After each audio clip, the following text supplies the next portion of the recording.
이런 대단한 신앙의 용장들을 회심케 한 그런 성경으로 아주 유명합니다. 그리고 바로 이 로마서를 통해서 종교 개혁을 가능하게 했던 성경이 바로 이 로마서입니다.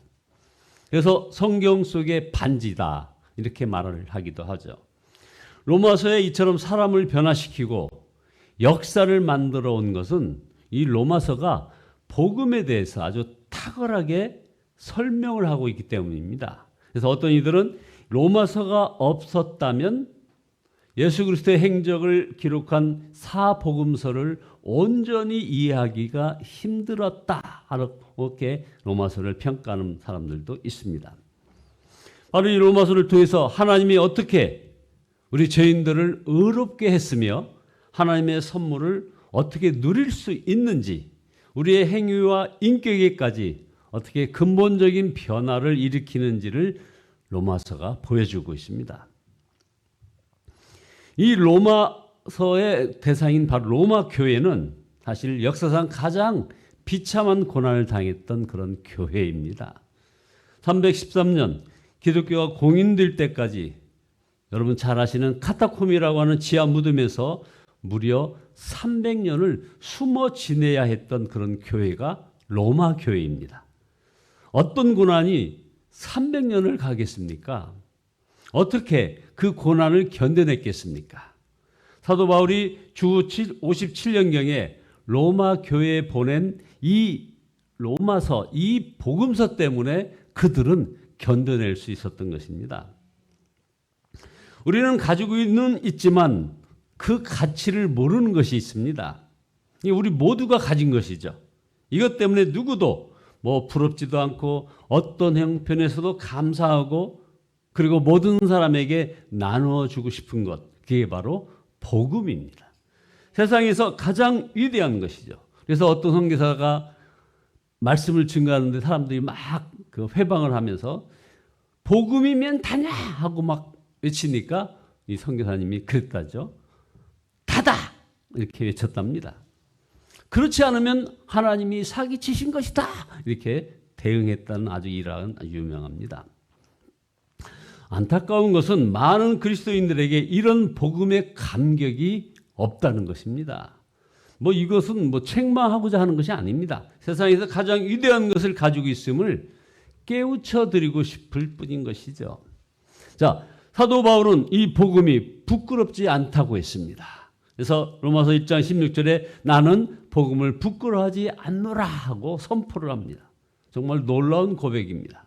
당시 로마 제국은 당대 최고의 영화와 권력을 가진 황제가 있었고 그 황제를 신으로 숭배했던 그 체제입니다. 그에 비하면 이 십자가에서 죽은 예수의 이 복음은 사실 너무나 초라했습니다. 로마 교회는 엄청난 핍박을 받던 그런 교회였습니다. 지하 무덤에서 살아야 했다고 아까 말씀 올렸습니다. 당연히 이 복음은 조롱받았습니다. 어리석은 자들이나 믿었습니다.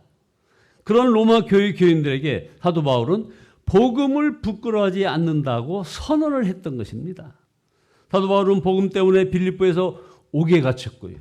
데살로니가에서 추방당했고 그리고 베레아에서 정말 몰래 극적인 탈출을 했지 않습니까? 그리고 이 복음 때문에 아테네에서 조롱을 당하였고 그리고 헬라인에게는 바로 미련한 자라는 그런 취급을 받았고 그리고 자기 동족인 유대인에게는 거치는 자 취급을 받았던 게 바로 사도 바울입니다.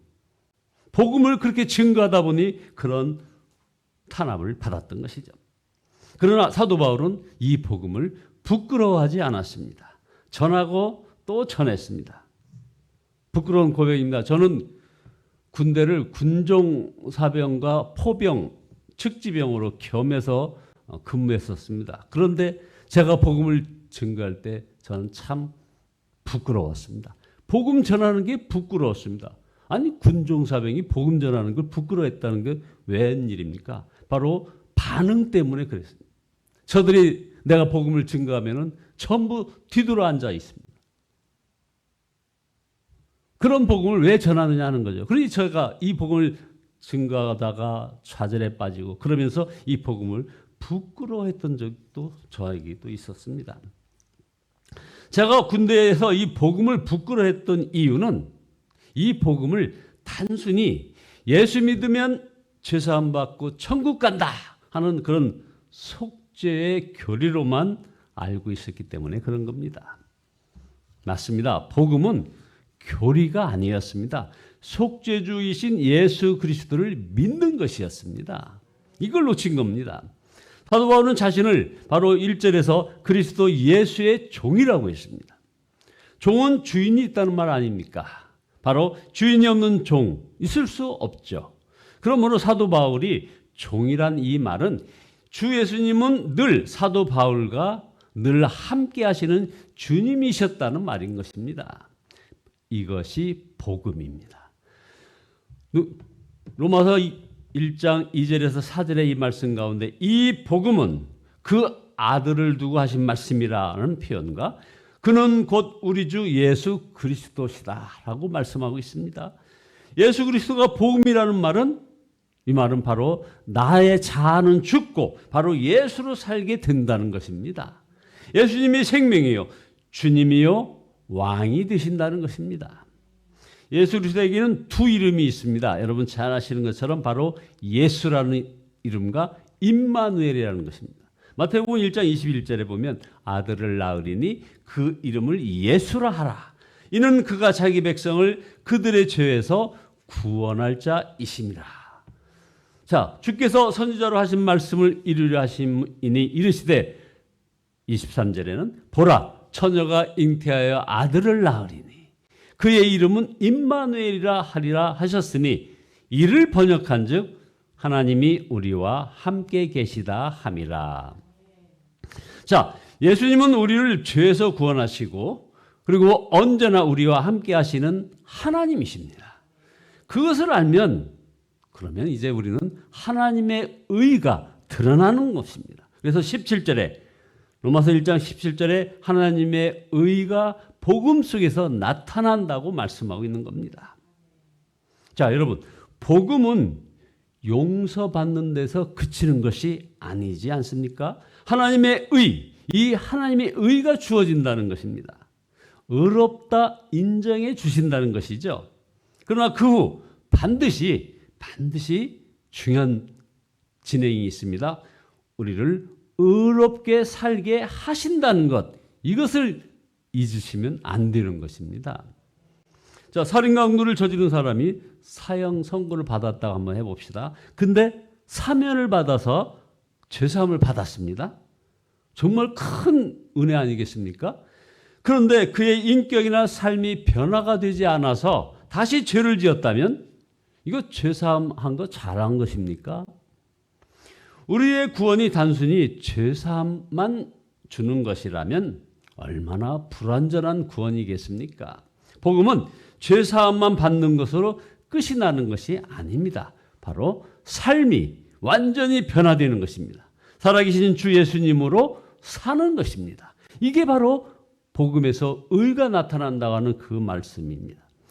로마 교회 교인들이 어떻게 이 복음을 부끄러워하지 않냐고 무려 300년을 지하 무덤에서 살 수 있었겠습니까? 예수 그리스도께서 자신의 죄를 지시고 십자가에서 죽으셨다는 그런 어떤 교리를 가지고 그렇게 할 수 있었겠습니까?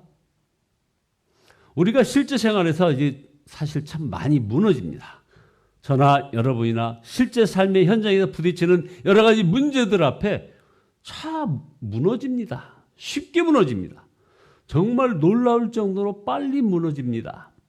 살아계신 주 예수님이 함께 하시기 때문에 그러나 우리가 이렇게 존재하는 거 아닙니까? 바로 로마 교회 교인들이 무려 300년 동안이나 그 지하 감옥과 같은 곳에서 견딜 수 있었던 것, 그것은 바로 이렇게 살아계신 주 예수님이 함께 하셨기 때문에 300년을 견딜 수 있었던 것입니다.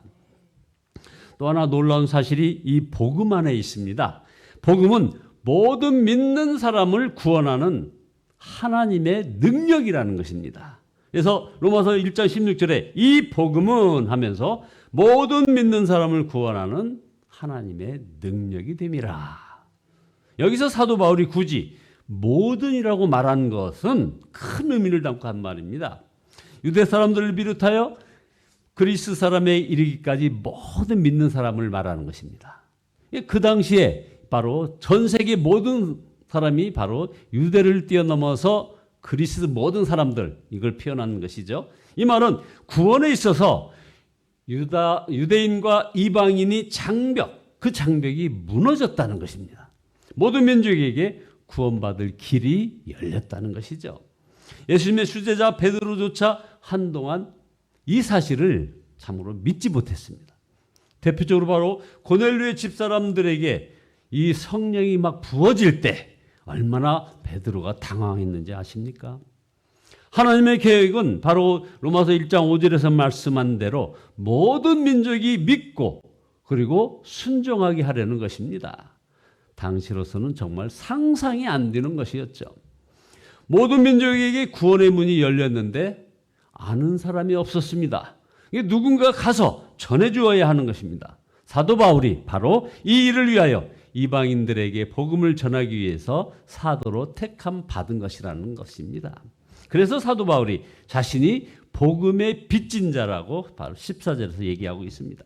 헬라인이나 야만인이나 지혜 있는 자나 어리석은 자에게 내가 빚진 자라 하면서 로마에서 예수님을 믿는 사람이 생겼다는 그런 소식이 이제 막 들리니까 사도 바울이 그 소식을 듣고 흥분해서 바로 로마서 1장 6절에 너희도 그들 중에서 예수 그리스도의 것으로 부르심을 받은 자니라. 7절 로마에서 하나님의 사랑하심을 받고 성도로 부르심 받은 모든 자에게 하나님 우리 아버지와 주 예수 그리스도로부터 은혜와 평강이 있기를 원하노라. 이렇게 하면서 막 지금 사도 바울의 그 흥분한 그 모습 여러분 느껴지십니까? 그리고 8절에 먼저 내가 예수 그리스도로 말미암아 너희 모든 사람에게 간하여 내 하나님께 감사함은 너희 믿음이 온 세상에 전파됨이로다. 그리고 9절에 내가 그의 아들의 복음 안에서 내 심령으로 섬기는 하나님이 나의 증인이 되거니와 항상 내 기도에 쉬지 않고 너희를 말하며 10절 어떻게 하든지 이제 하나님의 뜻 안에서 너희에게로 나아갈 좋은 길 얻기를 구하노라 하면서 바로 15절에 그러므로 나의 간절한 소원은 로마에 있는 너희에게 복음을 전하는 일이라고 지금 선포하고 있는 것입니다. 자, 또 하나 복음이 놀라운 것은 구원의 조건이 믿음뿐이라는 것입니다. 대단한 일 아닙니까? 16절에 모든 믿는 사람을 구원하는 하나님의 능력. 그래서 오직 믿기만 하면 된다는 겁니다. 여러분, 이것은 모든 종교가 해결하지 못한 문제를 그냥 한 번에 끝내는 그런 말씀입니다. 하나님께서 구원을 위하여 어떤 조건도 요구하지 않으셨습니다. 무슨 하마스처럼 온 몸에 폭탄을 두르고서 몸을 던져야 구원받는다 그런 것도 아닙니다. 자, 선행을 많이 해야 한다고 요구하지도 않습니다. 계명을 지켜야 한다고 요구하지도 않습니다. 오직 자신의 죄를 회개하고 예수님께서 십자가에서 이루신 구원을 믿기만 하라는 것입니다. 그래서 로마서 1장 17절에 이것은 성경에 기록된 바 의인은 믿음으로 살 것이다 라고 한 것과 같습니다. 자, 이것은 구원 못 받을 사람이 없다는 말을 지금 얘기하고 있는 겁니다. 하나님께서는 죄인도 사랑하신다는 것입니다. 그래서 죄인을 대신하여 하나님이 죽으셨다는 것입니다. 이것이 복음입니다. 여러분, 이 복음이야말로 세상에서 가장 위대한 것입니다. 그래서 사도 바울은 이 복음을 전하는 것이 너무나 기뻤습니다. 어떤 소식이 이보다 더 기쁘고 놀랍고 위대할 수 있습니까?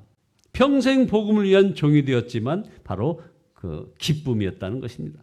이 복음을 알고는 복음 외에는 부와 건강, 명예, 친구, 안전 이런 것들을 배설물처럼 버렸다는 것입니다.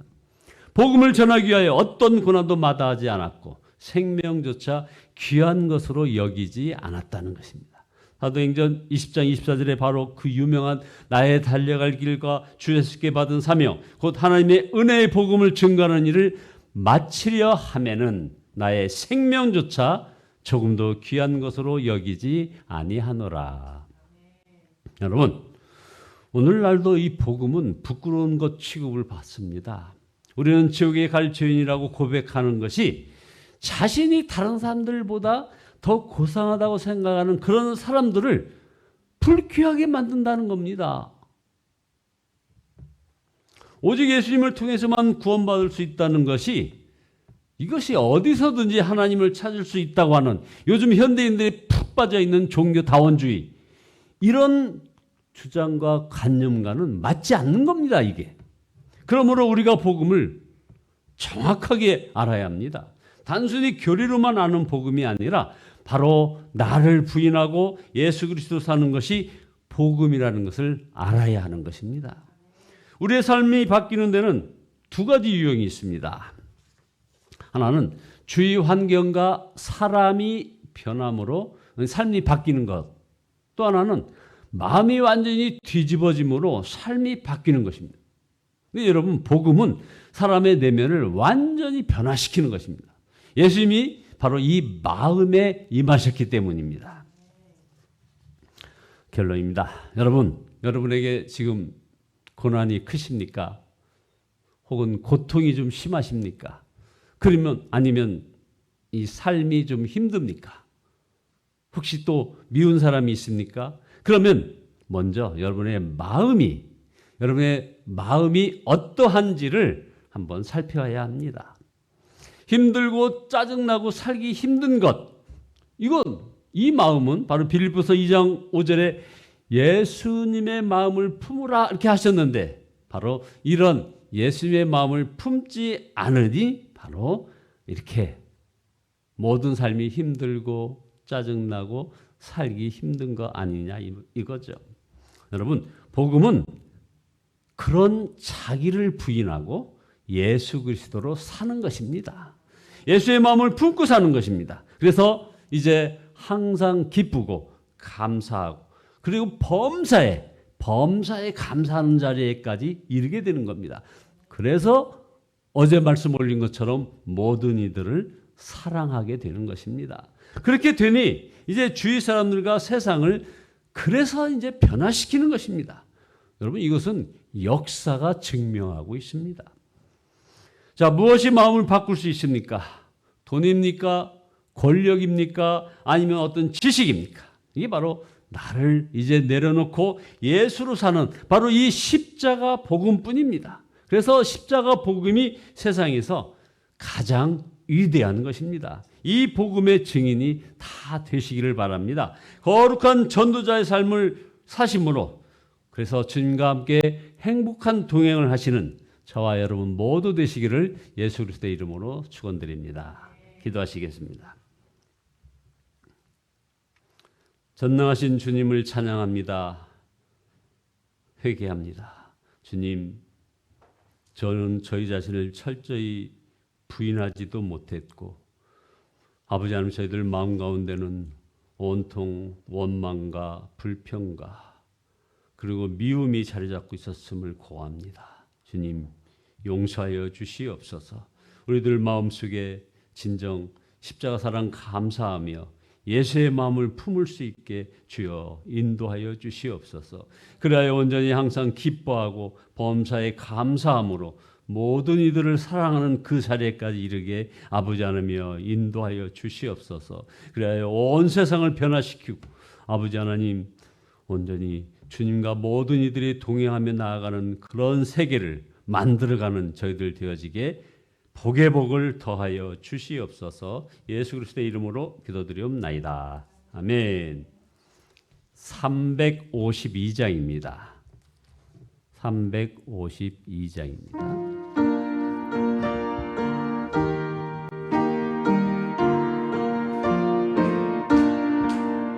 십자가 군병 들어 주 위에 일어나 기들고 앞서 나가 군대이 싸우라.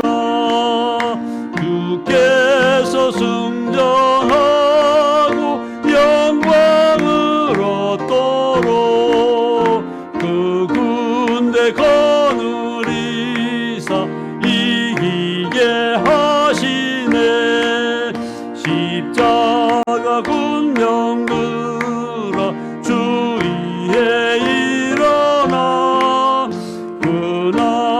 소리 듣고 곧 나가 싸우라. 수 없는 원수 앞에 주 따라갈 때에 주 예수 힘을 주사 강하게 하시네. 십자가 군병들아 주 위에 일어나. 내 힘이 부족하니 주 권능 믿으라.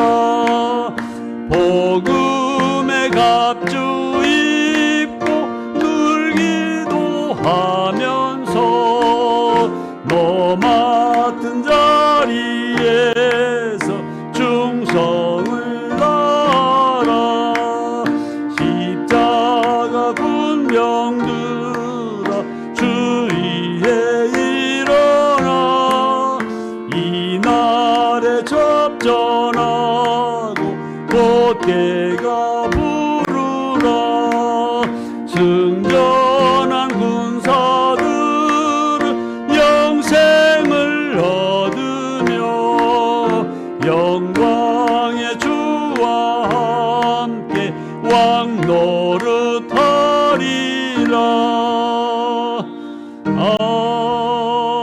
아멘. 주여 삼창하시고 통성을 기도하다 돌아가실 텐데요. 먼저 이완표 목사님과 김기자 사모님 이제 미국 사역 이제 잘 마무리하시고 이번 주일 오후 5시 반 비행기로 오십니다. 그 모든 여정을 지켜달라고 기도해 주시고 여러분 기도해 주시기 바랍니다. 주여 삼창하십니다. 주여 주여 주여 아버지